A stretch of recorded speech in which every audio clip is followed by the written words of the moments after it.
Este podcast é um oferecimento de Nadai Ferro e Aço 012 3832 7124, Ubatuba, São Paulo.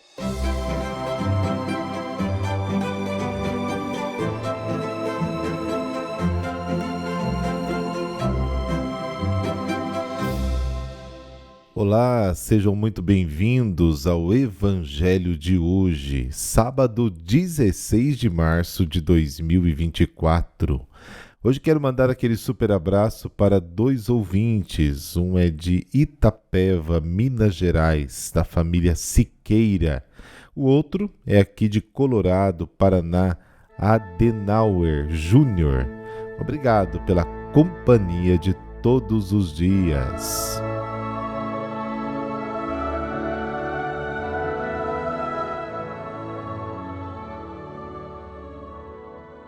Pelo sinal da Santa Cruz, livrai-nos Deus, nosso Senhor, dos nossos inimigos. Ó Deus, na vossa misericórdia, dirigi os nossos corações, pois sem vosso auxílio não vos podemos agradar. Amém.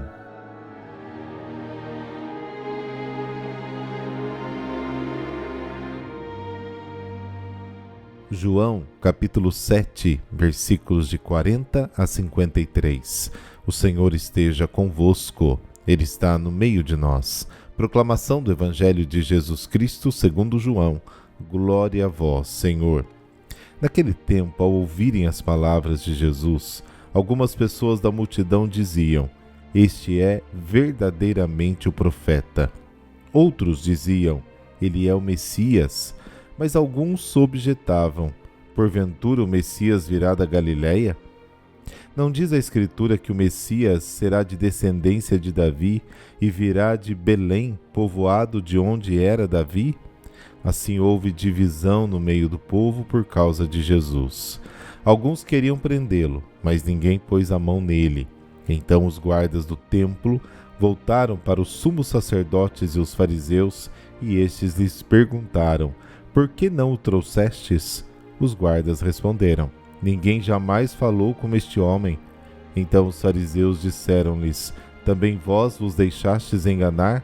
Por acaso algum dos chefes ou dos fariseus acreditou nele?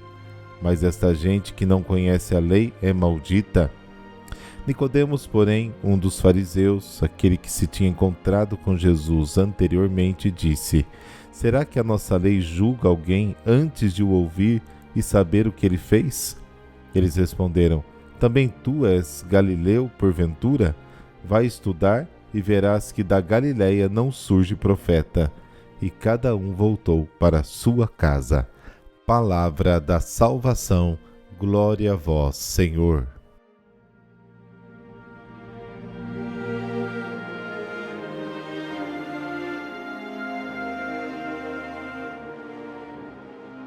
A palavra Cristo significa Messias, indica os consagrados ou o consagrado a Deus, que realiza as expectativas definitivas do povo de Deus, trazendo a paz e a plenitude dos bens da salvação.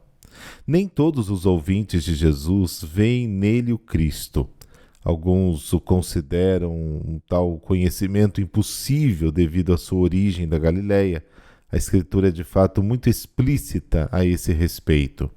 Na cena final deste capítulo, os principais sacerdotes e fariseus argumentam da mesma forma. A frase dos líderes: da Galileia não surge nenhum profeta, encerra o último ato deste drama sobre a origem do Messias. Em João capítulo 7 já tentaram prender Jesus, no entanto falhou, porque o tempo da sua paixão e ressurreição ainda não havia chegado. Mesmo no versículo 44 do mesmo capítulo 7, a tentativa dos judeus também falha. A resposta dos guardas realça o fascínio que emanava de Jesus. Na sua simplicidade, estes homens ficam cheios de espanto e admiração pelas palavras de Jesus. Os fariseus, por outro lado, reagem com raiva e demonstram abertamente a sua animosidade e a sua cegueira. Para eles, Jesus é um sedutor que engana os ignorantes, como está em João capítulo 7, Mateus capítulo 27. A arrogância dos fariseus atinge o seu ápice quando consideram amaldiçoados os que não conhecem a lei. Eram agricultores, analfabetos, servos. Este desprezo dos chamados eruditos pelos ignorantes e humildes está bem documentado nos escritos judaicos. Contudo, nem todos os líderes compartilham desta mesma atitude hostil dos sumos sacerdotes e fariseus. Nicodemos, por exemplo, discordou do julgamento dos colegas e teve a coragem de defender Jesus apelando para a lei mosaica. Na lei está escrito ouvir os casos de todos os irmãos sem ter considerações pessoais. Levítico capítulo 19, versículo 15, Deuteronômio capítulo 1, versículo 16, e investigar diligentemente para evitar falsos testemunhos. Deuteronômio capítulo 19. Os líderes do povo reagem ao desafio de Nicodemos quanto à legalidade da sua atitude e revelam a sua indignação e irritação. Quanto à origem do Messias, a Escritura é clara. Cristo é descendente de Davi, segundo Samuel capítulo 7, Isaías capítulo 11, Jeremias capítulo 23, 33, Salmo 89, e deve surgir de Belém da Judéia, Miqueias capítulo 5, versículo 1. Portanto, o profeta de Nazaré não poderia absolutamente ser o Messias. João pode então encerrar essa parte do conflito entre Jesus e as autoridades judaicas, fazendo-nos compreender que a vida de Jesus caminha agora para o epílogo da cruz.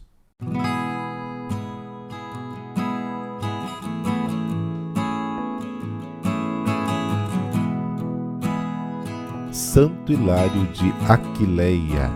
Hilário viveu no século III em Aquileia, cidade da região de Veneza, Itália. Educado ao catolicismo desde muito cedo, resolveu abandonar as coisas do mundo para dedicar-se ao estudo das Sagradas Escrituras. Tornou-se diácono e depois, por aclamação popular, foi feito bispo. Era um pastor zeloso, sábio, prudente, de enorme piedade. A um seu discípulo, Tassiano, fez-se diácono. No período de 283 a 284, era imperador de Roma Marco Aurélio Numeriano, jovem de pendor intelectual, interessado em literatura e oratória, mas fraco para governar um império em crise como o da época. Um seu edito obrigou os cristãos a sacrificar aos deuses pagãos. Em Aquileia, o sacerdote idólatra Monofantus insistiu com o prefeito Berônio que primeiramente prendesse e pressionasse a apostasia Hilário e Tassiano, cristãos de destaque, mas o bispo, depois de reafirmar a sua fé, acrescentou: quanto aos demônios vãos e ridículos que chamais deuses, não lhes ofereço sacrifícios. As seduções e ameaças da autoridade civil não surtiram efeito. Hilário foi então levado ao grandioso templo de Hércules, onde foi despido e barbaramente açoitado. Em seguida, o deitaram sobre um cavalete e, com garras pontiagudas de ferro, golpearam-lhe as costas até que os órgãos internos ficassem aparentes. Enquanto isso, o bispo cantava hinos ao Senhor.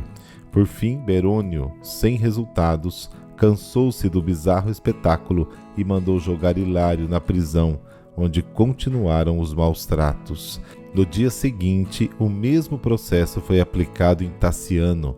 No cárcere, bispo e diácono, em alegre reencontro, rezaram para que Deus confundisse os pagãos. Aconteceu então que uma neblina baixou sobre a cidade e o majestoso templo de Hércules desabou completamente, revelando até mesmo as fundações. Muitos pagãos fugiram e outros literalmente morreram de medo. Berônio, mais uma vez instado por Monofantus, ordenou a imediata decapitação de Hilário, Tassiano e outros 6 católicos, dentre eles Félix, Largo e Dionísio. Era o dia 16 de março do ano 284. As relíquias de Hilário e Taciano foram posteriormente levadas para a cidade próxima de Gorízia, de onde são padroeiros. Senhor Deus Todo-Poderoso, concedei-nos pela intercessão de Santo Hilário de Aquileia, seu diácono Taciano e companheiros mártires, a alegria do reencontro definitivo convosco, após termos vencido alegremente os golpes das garras deste mundo, suas seduções e ameaças, pela permanência fiel na vossa obediência, testemunho e oração. Amém. Abençoe-vos o Deus que é todo-poderoso, Pai, Filho, Espírito Santo. Amém. Bom sábado e amanhã a gente se encontra por aqui. Eu espero por você.